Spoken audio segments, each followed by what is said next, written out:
वर्षभर आपण ज्या मैदानाची आतुरतेने वाट पाहतो असं पुशेगावचं हिंद केसरी मैदान सद्गुरू जगदवंद्य जगद्गुरू संत सेवागिरी महाराजांच्या आशीर्वादानं यात्रा कमिटी पुशेगाव तर्फे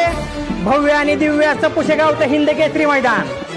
तान्हा बाळाच्या हासर डोळ्यात तो नाचे रंगून संतांच्या मेळ्यात तो तुझ्या माझ्यात भेकल साऱ्यात तो शोध नाही कुठे या पसाऱ्यात तो रोज वृंदावनी होडी जो घागरी तोच नाथा घरी वाहतो काबडी गुंतला ना कधी मंदिरी राऊळी बाप झाला कधी झाला माऊली भाव भोळा जिथे धावला तो तिथे भाव नाही तिथे सांग धाव